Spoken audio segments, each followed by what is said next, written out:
Welcome to Untying Knots, Minds and Souls Untethered with Perry Clark. This program looks at mental health from unique perspectives and shows you how to manage your life by finding the knots that help you and stay away from the ones that could be a disadvantage. Now, here is your host, Perry Clark. Hello all, welcome back to Untying Knots. This is Minds and Souls Untethered. This is Perry Clark speaking. And if my voice sounds a little strange, as if you probably heard, I am still recovering from being sick during the Christmas holiday. So my voice is a little off and there'll be periodically me coughing. I want to remind everyone that this podcast is for educational and entertainment purposes only. This does not constitute working with a mental health professional. I strongly recommend finding one in your area to work on your unique issues. Now, as it is, this recording is coming out in February, and it's going to be part of my Black History, Black Pride, Black Celebration Month.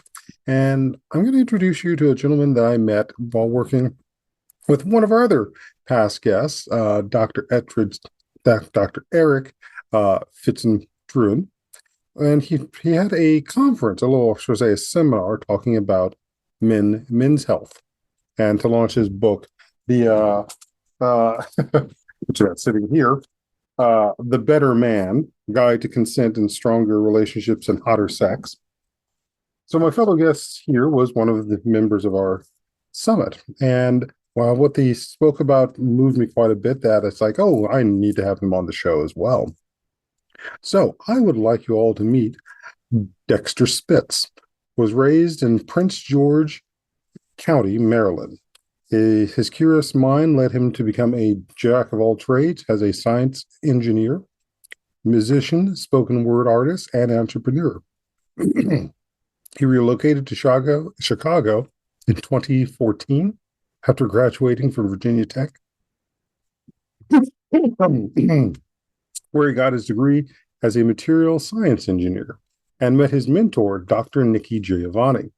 He began the pursuit of his performance career as Dxtr Spitz, a witty, impactful, and energizing lyricist. His motto is to live life like an experiment. You can't control what happens to you, but you can control the products you become.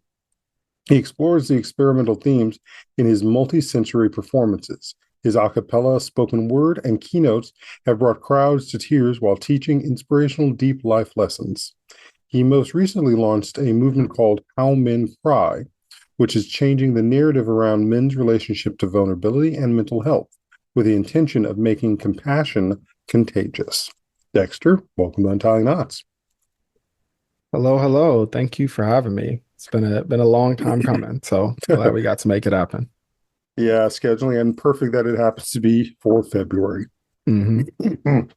So, and yeah, if you see the motion, and he's going on longer, it's because I'm probably having a coughing fit. But, as always, the question is, how did you get here? Yeah, that is a loaded question, but a good question. I feel like I got here through a lot of maybe earlier traumas, which have now turned to really beautiful parts of, a story and mission. Mm-hmm. I was a bit more of a sensitive kid. I think I absorbed a lot of info, from my parents, raised with a lot of siblings, other things like that. Got to see a lot of different family dynamics, which, I now realize inform and taught me so much about the complexities of being in relationship, and then also being in relationship where, trauma has maybe been passed down in different ways. So a lot of those stories kind of encouraged, my first journeys into writing or using art forms as a way to find ways to speak when maybe I couldn't. And that's since just grown and blossomed in many different ways into the man I am today. So that's the short version. Very nice. So what led you to create this project about How Men Cry? Yeah, a lot of that was from going just through my own process of therapy and healing and realizing um, how much pain I was actually in at different periods in life without realizing that that's what was going on. Mm-hmm. And, when I started going to therapy, which is now over 5 years ago, is when I started. And essentially, I was doing what I would normally always do, which is write Mm-hmm. out what was going on. Mm-hmm. So, I began to write these pieces that had this through line around masculinity and the person that I identified as at the time, and, what I felt like I needed to do, to be this idea of a man that I had. And, when I started to read some of those pieces publicly or even just share them with close Mm-hmm. friends and groups, I have to thank a lot of my support group who was pretty much like, this is stuff that really needs to be heard. And I think with enough people saying that and enough people also just kind of forcing me to go perform the material, it's just kind of blossomed and grown legs to what it is today. Very nice. And I hope you also be able to share a little bit with us today if we get a chance. But I Sure. think one of the biggest questions that sort of comes to mind, and I know this comes for a lot of men, and especially Black men, the aspect of you going to therapy is grappling with this idea of some not just weakness or strength or hmm even the idea that there actually is trauma. What are your thoughts on that belief? Yeah, that is what immediately comes to mind is the word conditioning that just immediately Hmm. pops into mind. And I I think a lot of that conditioning is maybe what took me so long to get to a point of Hmm. essentially saying, hey, this maybe is something that I need to talk to someone else about. And it wasn't even really me that made that leap by myself. It was, actually a Hmm. partner that I was dating at a time that, she really Hmm. actually helped to line up someone for me to talk to. She didn't, basically, it was if I do this search and I give you three names, then you need to Hmm. contact, one of them kind of things. And Hmm. so even my introduction to it was with a little bit of help, truly. And then I think once I got into that process, I think a part that was really important is I was at a really extreme point of burnout and hurt at that time, Hmm. where I really felt like I didn't have many more options just in general. So once I was in the process, it was easier to kind of destigmatize and decondition along the way. But Hmm. that first leap for sure took a little bit of time. So I think it's important then for us to start helping people understand what that stigma looks like so that they can hmm begin to see it and realize that it's going on for them to hmm make change. How would you describe that stigma and conditioning? Yeah. And through the lens of, I would say a lot of the experience when I came up is the thought of going to a therapist or to talk to someone was presented as, oh, there's something wrong. Basically, like there's something really wrong with this person if they Hmm. need to go and speak to somebody about something, Hmm. which is almost comical looking back at some of the circumstances where I'm like, we don't think anybody's wrong with it. I mean, and I don't even want to use the word wrong, looking around at what was going on and the difficulty Hmm. in relationship, it's like interesting to look back and see nobody had Hmm. a point of concern that maybe this could look better is probably the better way that I would word it.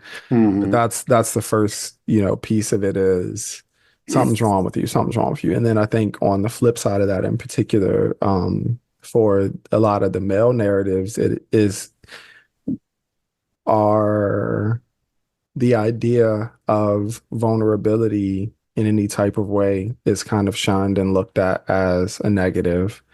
And then the Hmm. idea that you need help or support in some type of way seems to be a less masculine concept depending on where you're looking. Hmm. Um, and it's just hilarious even to look at that stigma sometimes, because that seems to only matter what the context is. Because if I'm starting a business or something like that, then it's, plenty masculine for me to go get mentors and to go get help in Mm-hmm. that type of way, Mm-hmm. but if it's around let me process or deal with my emotions for whatever reason, that wasn't recognized as being okay. So, Mm-hmm. Hmm. you know. And to that end, I mean, again, can you think of any examples of those phrasings that you heard Hmm. that sort of just illustrate that? Because again, there's probably a lot of people who are going through this and wondering what this is, and Yeah. having that. Here's the phrase I've heard. It's like, oh, I need to stop and think about it because I've heard this phrase said to me. I mean, the old conventional one is you need to man up about something. That's probably Mm, that's the almost cliche one though. mm-hmm, One that I've written a poem about, which actually came um from my grandmother. It's a slightly different flavor to it, but it mm-hmm, laid some of the foundation of, I think, how I looked at things, which is stop crying before I give you something to cry about. And mm, it's such a layered, there's so much layered in there that I think set groundwork. Because at one moment you're telling this person like, or this person is expressing, hey, I have something that is worth crying about or that I feel vulnerable about. And then you're kind of met with this idea of, you need to cease and stop that, or else you'll get this threat of violence. And I would mm-hmm, say variations of that, even as you go through, adulthood, and in particular for a lot of men, is like this expression of vulnerability is, oh, you're too mm-hmm, soft. Maybe that's another thing, you're too soft, or there's this, or you're sensitive. I remember being like bullied or teased around the word, even within my family unit, around, being mm-hmm. sensitive or something like that. Um, so that's what kind of comes to mind. Um, yeah, Yeah, because there's it's probably suddenly. there's probably more, but it's Oh yeah, yeah. Because as you're describing that, I'm suddenly flashing back to a meme that I had seen on. I think it was on Facebook at one point. Yeah, Mhm. I'm one of those old people that uses Facebook. That basically showed this black child who was crying and then getting screamed at by an older, either their mother or their grandmother. Basically, was Mhm. an older woman, and then it time skips to them as a man having a problem, and then having, I'm assuming his wife or girlfriend, basically say, Yeah. "Why won't you talk to me?" Hmm. Yeah. And And it's that oh, sorry, go ahead. standpoint, well, no, and just that standpoint of Yeah. the only thing that is different is, other than the time and the age, is there's still somebody basically saying something's off about your emotions. Hmm. Hmm. Yeah, and I think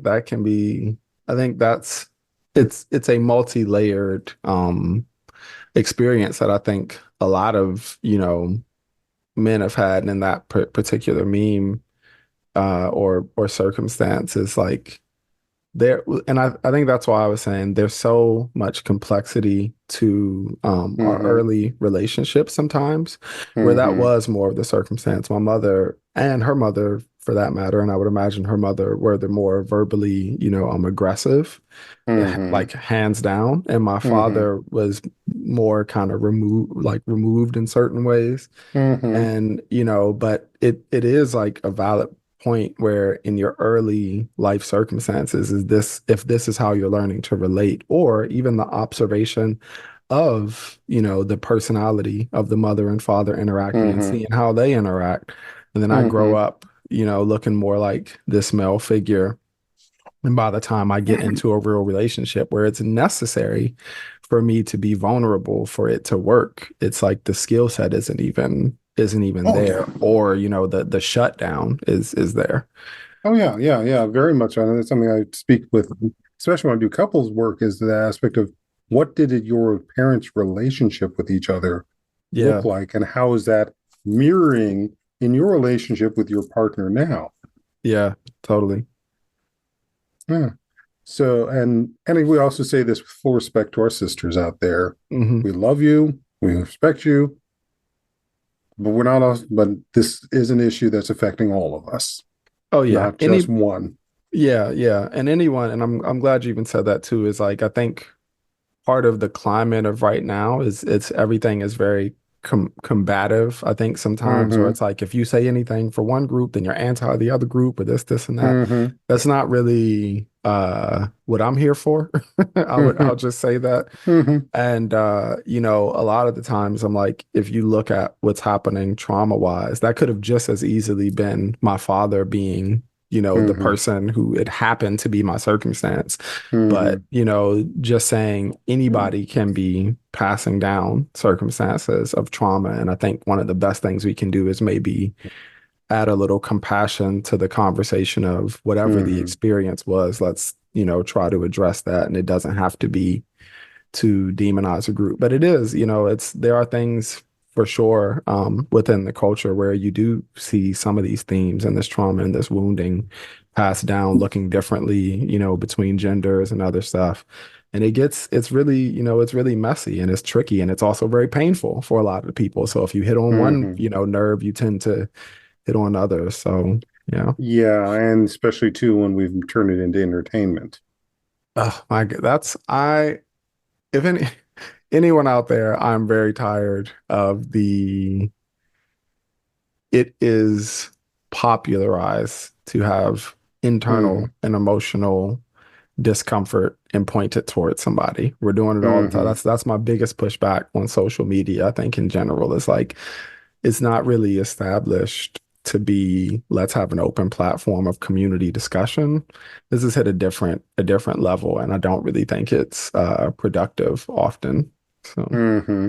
Yeah, let's just say there's a couple of networks that I will probably never watch any of their products just because of what I have been able to see from the few times I have seen them. It's just like you're just feeding off of that behavior. And mhm. what is that actually showing us?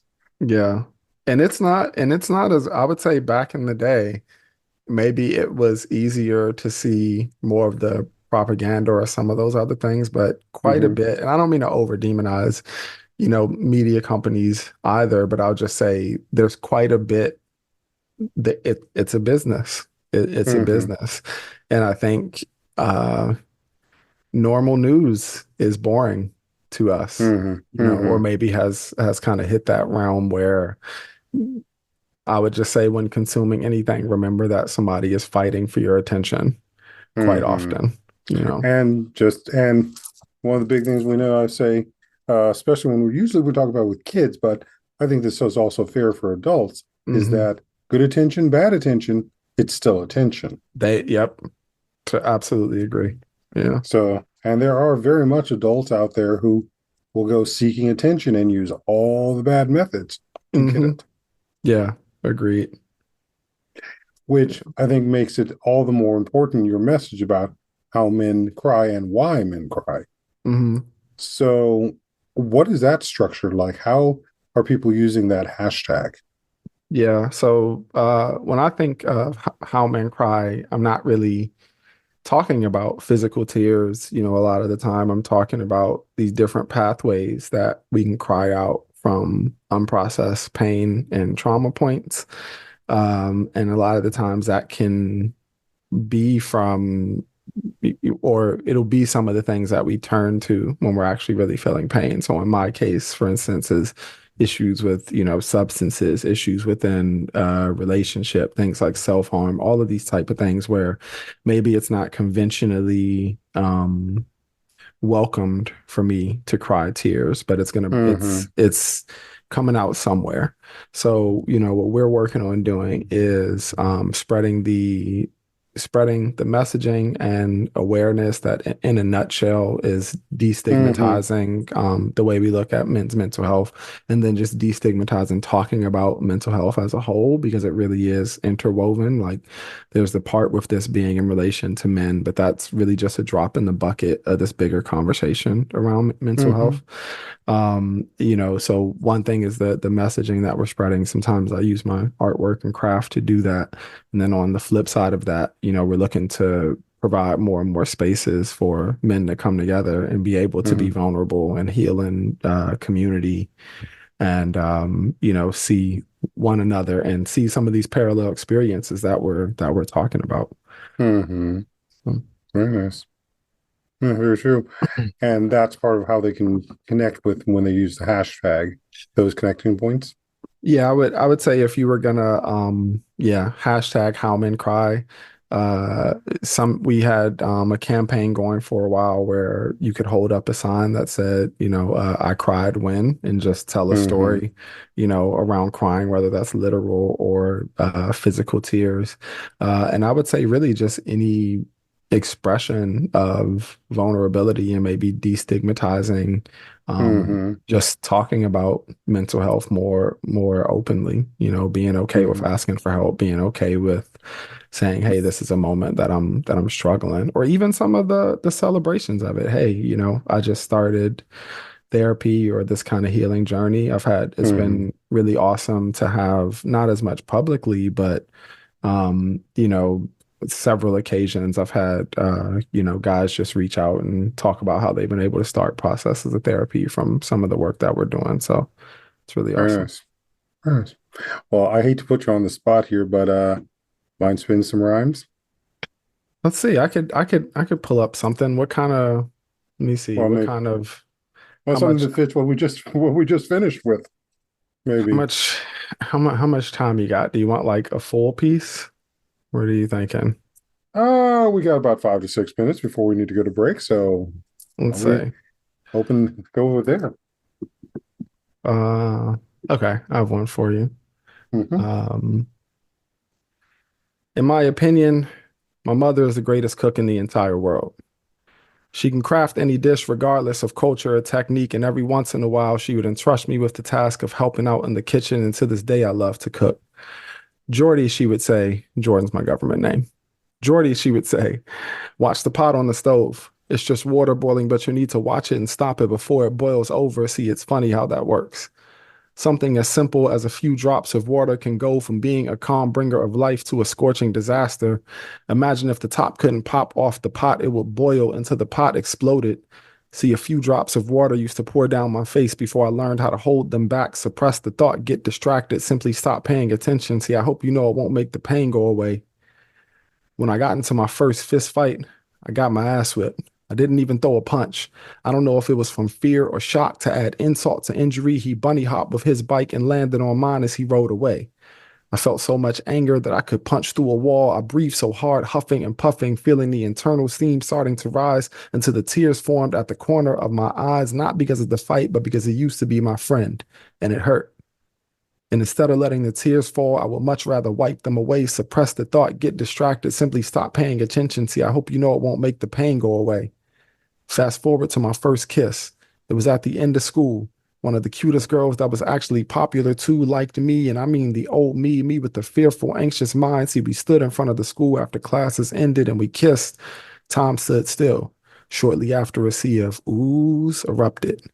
I walked home feeling like I had done the impossible, and for once I was feeling like the man. Soon to be surprised with the new gossip and rumors that she seemed to regret the decision, and just that fast, like the day before, we stood in front of the school and she dumped me. Time stood still.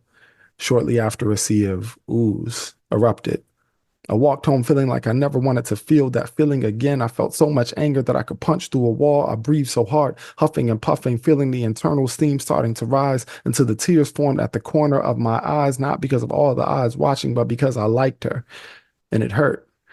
And instead of letting the tears fall, I would much rather wipe them away, suppress the thought, get distracted, simply stop paying attention. See, I hope you know it won't make the pain go away. Jordy, my mother would say, watch the pot on the stove. It's just water boiling, but you need to watch it and stop it before it boils over. Jordan, watch it before it boils over. Jordan, watch it before it boils over. The pain of trying to feel like you were worth something. Watch it before it boils over. The pain of mommy and daddy splitting. The pain of moving with dad only to be forgotten about. The pain of never really feeling like a part of love. Watch Watch it before it boils over. The pain of having to put your family dysfunctions to the side so you can focus on that work. The pain of knowing that no one is coming to help you through engineering school coursework, of emotional support because you didn't know how to ask. The pain of being the only Black boy in your department. The pain of pretending that it didn't affect you. Watch it before it boils over. The pain of realizing that you never healed before from the first scars before the new ones formed. The pain of realizing that you have more suppressed pain than addressed pain. The pain of pretending that it didn't affect you. Watch it before it boils over. The pain that has turned into more pain. Watch it before it boils over. The pain that has turned into bottle up rage. Watch it before it boils over. The pain that pushed you to make you want to commit that crime. The pain that made you want to strangle that person. The pain that made you want to hit that person again and again until your knuckles are bloody. The pain that, Jordan, watch it before it boils over. So that's that piece. And in the best beatnik.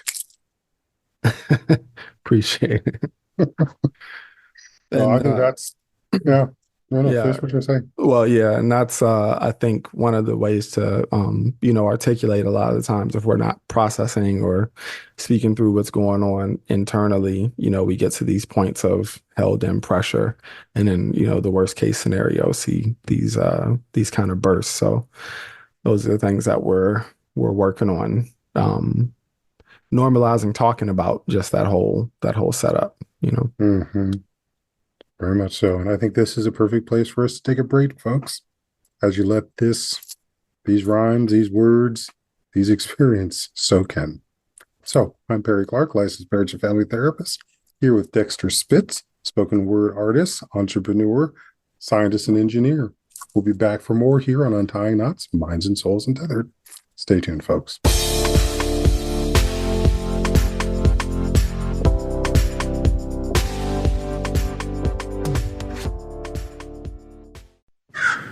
A little birdie told me Voice America is on X. Follow us at Voice America TRN. Our lives and the world around us can get messy and frustrating. Untangle and Grow Counseling's focus is to untangle that mess and make sense of it so you have a good foundation to build and grow from.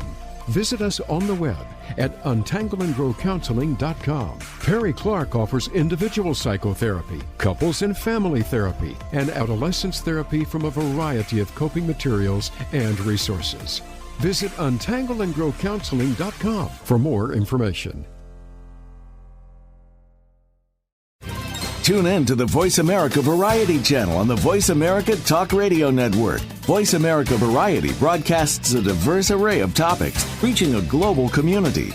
Our experts come from all walks of life, and the topics they discuss are everything from current events, arts and entertainment, leadership, parenting, relationships, self-improvement, career advice, and a variety of other topics. Check us out today. You're sure to find something of interest. Voice America Variety. Talk on today's hot topics. Find out what makes the most successful people tick. Keep listening to the Voice America Empowerment Channel. VoiceAmericaEmpowerment.com.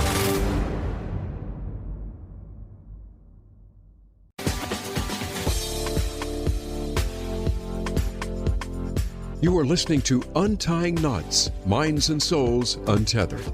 If you have a question or comment about our podcast, send an email to pclark@untyingknotspodcast.com. That's pclark@untyingknotspodcast.com. And now, back to the program. Hello, welcome back to Untying Knots, Minds and Souls Untethered. I'm Perry Clark, licensed marriage and family therapist, and I'm here with Dxtr Spitz, lyricist, engineer, scientist, spoken word, and the creator of How Men Cry, #.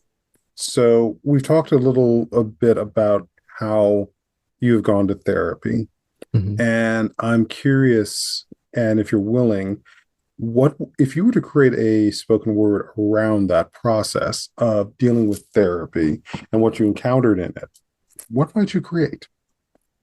Yeah, what comes to mind is actually a piece that I have that's called Colors. And one thing is, I think when we talk about therapy and mental health in general, there can maybe be this like dark looming cloud sometimes of, oh, here's all the difficult experience. And you may very well come and find a lot of that. But I think what's also important are these like beautiful moments that you get from being on the other side or just from working through it and seeing these changes within the self.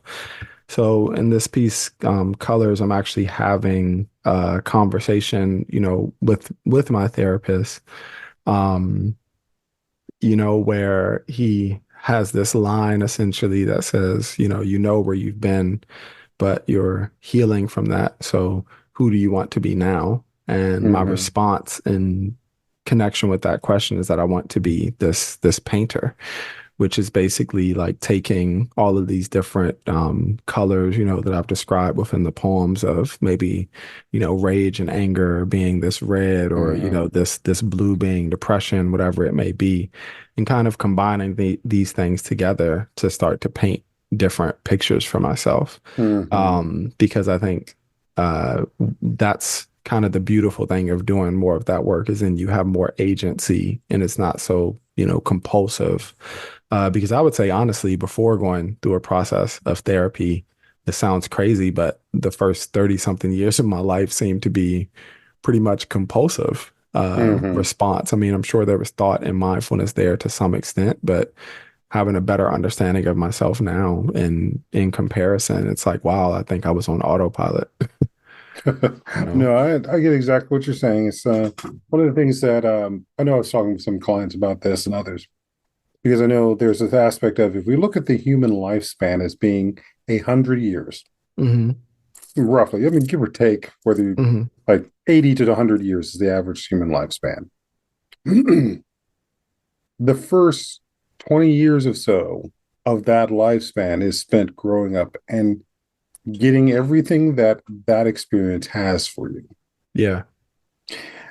And then spending that next 60 to 80 years, or no, sorry, my math's off there a little. That next 80 years, let's say, dealing with everything that the first 20 years brought you. Yeah, seriously. And whether those first 20 years actually taught good skills, and I should remove it from the idea of good, taught constructive skills or destructive skills. Yeah. And that is one of the reasons why we ask the question, is tell us about your childhood.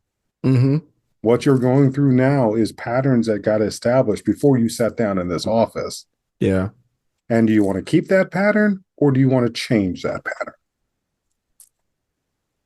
Yeah. And I think, and also, and to that part too, of being able to witness that pattern, I feel like it also allows you to see it within like other people, where now it's a lot more clear for me to be able to see, even in relationship or something like that, like, oh, this is wounding that this particular person is having from something in childhood or from previous relationships, or how those two things have tangled together. And, has this reaction that I'm seeing in front of me, where a lot of the times, and I get it, I've made plenty of mistakes or had plenty of issues, or, messed up plenty of relationships with operating in a way of not really even being aware of a lot of that patterning. And, we're adults, I get it, but we can oftentimes judge the patterning, where sometimes I'm like, if we really want a bigger societal shift, you kind of have to try to find ways to soften around the patterning so that it's easier to kind of talk about. Like, what immediately comes to mind, I'm working on doing a project where working on it now of, possibly getting some like men's work into the prison systems. And it's I can sometimes just such a population that has not had that compassion for, the trauma responses, and for so many of the circumstances that you can look at, it's like so clear, and again, I get it. We're adults. We get into the bigger world of things, but it's like, what would happen if we looked at this a little different, even just from the start, or from teenage years, or all these things to now, And it's not just, I would say, it's not just the prison system. It's also, yeah, totally not. It's just what are we also talking about too, in that standpoint of not just our kids, but even the adults that are responsible for watching over the kids. Yeah. Yeah. What is the paints and what are they painting with those colors? Yeah. Yeah. And if it's just unconscious, if you don't have the evaluation at all, I think that's the part that's even, trickier. Um, because what actually comes to mind even from that is a good friend of mine was talking about just starting a process of therapy. And this Mm-hmm. was and she said, I got the information and I saw the work. She said, Mm-hmm. and I don't want to do it right now. And I was like, Right. I can actually, I'm like, I can respect that. Like I feel that. But the fact that she went to get that awareness, even Mm-hmm. that alone, I'm sure would drastically shift so much, Exactly. moving forward. So And I think too is the understanding is that yeah, you see it, you see the work that needs to be done. Yeah, you're not ready to do it now, but understand at some point you will have to do this work if yeah, you want to have a different pattern. yeah, very true. Yeah, And there are times where, yeah, well, they're 60-year-old and they're still behaving this way. They didn't stop to do the work. yeah, yeah. They're 80-year-old and they didn't stop to do this work. And then wondering why people don't want to give them the time. And oh man, what a tricky one there, because I think that's what comes to mind is figuring out how to. I've run into a common theme with friends or family members or whomever else who have done more work or started more on Mm-hmm. journeys of therapy and healing. And it gets sometimes harder and harder to deal Mm-hmm. with some of the figures who have put in place some of that wounding, right? Mm-hmm. And I'm working on it has taken less form, but I'm working on a poem that will kind of address um just that like isolation. I think Mm-hmm. sometimes that can be felt if it's Mm-hmm. like, hey, I went to go do more of this work and dig internally in this way. Same thing I think happens within the like dating pool or something. Sometimes it's like, hey, I've done this internal work and I'm trying to do this and trying to do that, and then it's harder and harder to find, People people. And who I think, match. yeah, and I think there is something to be said about that feeling of like isolation that can kind of happen too. Like doing your own personal work is difficult enough, but then having to go back and Mm-hmm. maybe interact or work with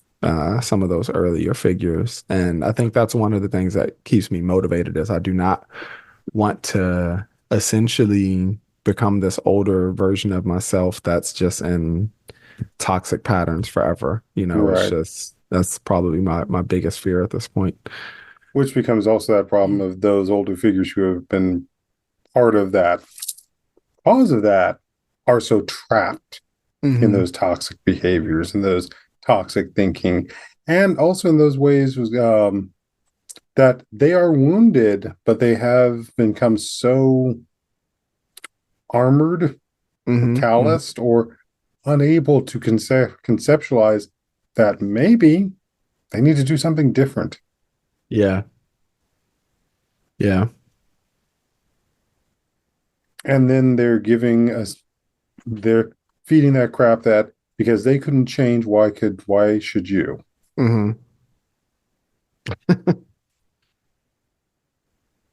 Yeah. And I think and it's interesting because I've got in my own life to see a bit of a microcosm of it is because, the point before even starting a process of therapy, if I'm just being blatantly honest, is, I was really looking at like discontinuing my Mm-hmm. life pretty strongly at that time, whether people would realize it or not, because uh from the outside in, it looked like I Mm-hmm. was having a lot of, success for in Mm-hmm. whatever way. Mm-hmm. But it was just to a point of like, I really don't feel like I have these options. And that something is wrong. You don't quite know what. Maybe you can't put the words to it. And by wrong, Mm-hmm. I'm not saying wrong as in bad, good, wrong, as in Right. something is off within the, internal self. And that it's there. but maybe finding that language or having the tools or, knowing how to ask for that help and support maybe isn't. So, I do try to extend the compassion, easier said than done sometimes, but to people who are trapped in that patterning, and it's so usual that it's like, where do I turn? And I guess maybe that's where I would try to advocate that there are resources out there, possibly. I'm glad you're still here with us. Yeah, I think that's one of the difficult things, especially from the therapy standpoint, especially when we get people who want their loved ones to change, and they're willing to do all these things for them, but you've never stopped to get this person has to be the one who actually wants to change. Yeah. No amount of you wishing, wanting, doing all setting up all the appointments is going to work if they don't want to build the relationship that allows them to make change. And Yeah. and I'm not saying hope should not be included here, but it's like, you got to understand that's one of the most practical things of what makes therapy work is the person is willing to now do the work. Yeah. Yeah. But if they're not willing to do the work, we can't do anything. You can't force the horse to drink water. Otherwise, you got a drowned horse. Yeah, but and having that, I would say maybe a ability or insight to try to let go of that. There's a great statement that I love that says, "Don't rob people of their problems," essentially. And it's kind of one of those things where it's like, and coming to terms with the flip side of that reality, I think, is that they may never do it. And finding ways to be okay with that, which then becomes a very hard thing for those who have built themselves notion that they have to rescue everybody, that the world can't be okay if they didn't rescue this person. Yeah. And that becomes its own destructive pattern. Yeah, absolutely. Oh, didn't know we were going to be preaching today. Well, like I said, it's sometimes one of those myths and realities about what we're doing with therapy. I mean, just because I was just on a panel recently talking about why is therapy so difficult to expensive and get access to, and there's a whole slew of things here that is just not just about the healing and working with people. There's whole structures and industries that have become built that influence, and that influence can either keep your therapy from being short or keep you from being there altogether. Doesn't matter. We're just here to do this work, and this is difficult work in itself. Yeah, it's also elating work because there's a joy of being here and listening to you as well.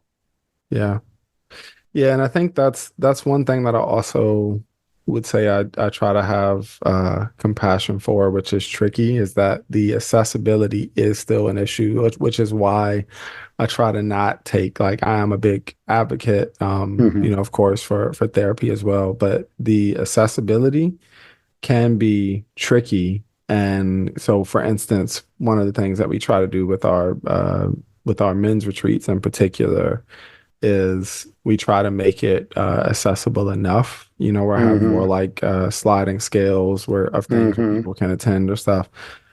Because I'm finding the reality that for a lot of men, it's quite possible that even just starting therapy from a standpoint of having access, but also just sometimes of being ready for it, there's this space between, hey, I think maybe I want to heal a little, or look into this healing journey a bit, and then actually making that phone call or taking that step to speak to a therapist. And there's this gray area between, sorry, that's my door buzzing. There's this gray area, between, I think, that that's where I think individuals can kind of get lost and maybe not find the resources. So. Well, and not just lost, it's the fact that gray area even exists. True. Yeah. Because especially with certain black and white thinking, there isn't an idea of that gray area. Yeah. So it's being able to have that included in the thinking and process of it all. Yeah. So we should start wrapping up. And I'm just wondering, is there any piece you'd love to share to take us out of as we end this up for today? It's a good I'm trying to think of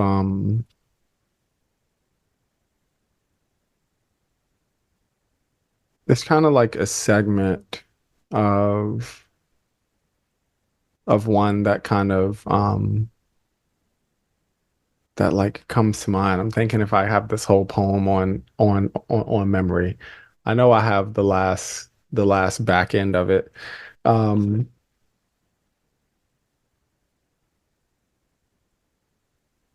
yeah, I'm gonna do a segment from one of them, um stitch together a couple of pieces of it.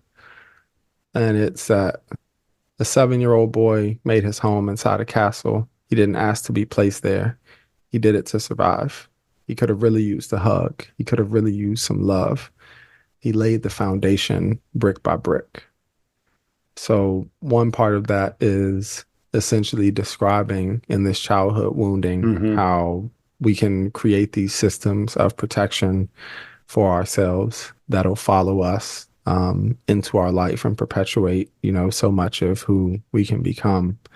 And I want to share the tail end of that piece, which is like a 30-year-old man made his home inside a castle. He didn't ask to be placed there. He did it to survive. He mans the drawbridge. He can no longer allow anything in. He can no longer allow himself to be hurt. He can no longer laugh because it hurts. He can no longer laugh because it's hurting. He cries when no one is looking. But he finally found his voice by telling his story. He told his story even when he hated the words that he can finally get out, even if it took what felt like an eternity. He didn't ask to be placed there, but he found his way to survive. So that's that piece. And that's from a poem of mine, Castle, which I think captures the essence of a lot of what we were speaking on today, of this process of these early experiences, influencing. So I'm still working my way out of that castle. Oh, yeah. Well, because it also brings up the notion, is this the Sleeping Beauty Cinderella castle, or is this Mordor? Probably Mordor for a while. It's getting it's a nicer castle now. Exactly. That thing was intense for a minute, though. Exactly. And so even the notion of when we say castle, what comes to mind? Are we talking lovely fairy tale, which can also be very dark, or dark and brooding castle that can hold a lot of warmth? Yeah, absolutely. So all of that is stuff to ponder. And which way you're looking at it. Are you looking at it in a constructive way, or are you looking at it in a destructive way? Yeah. So where can folks find you if they want to learn more and work more and come connect with these groups? Yeah. So one of the easiest ways is to go to www.howmencry.com. I don't even know if I have to say the W dot anymore, but howmencry.com. And they're on our site. It's being revamped now, should be up by the time this podcast airs, but essentially you can find more about our retreat work that we're doing with guys, as well as ways to work with us on maybe speaking or coming to do a performance or anything like that. And as well as like newsletters and things within the site to find ways to be in touch. Another simple way to follow along is on the interwebs, on social media. If you find Dxtr Spits on any platform, so that's just Dxtr without the E's. So DXTR_Spits, and that's on most platforms. And then How Men Cry as well has social media platforms and other things. So if you type in How Men Cry, you'll pretty much find us. So. All righty. Beautiful. I want to thank you for coming on the show, and thank you for sharing your work with us. And be well, as I'd love to hear your therapy one once it's finished, as well as more of Castle's as well. Yeah, absolutely. Thank you for the space and for the great questioning. Not a problem. So this is Untying Knots, Minds and Souls Untethered. I've been here with Dxtr Spitz. I'm Perry Clark, licensed marriage and family therapist, and we look forward to you celebrating the rest of this Black History, Black Pride, Black Celebration Month by getting the help you need. And if you're not ready, just know the help is out there. And you have to take a step, it takes a call to reach it. So stay tuned as we have some more coming up for this month. And be well and safe, folks. Bye.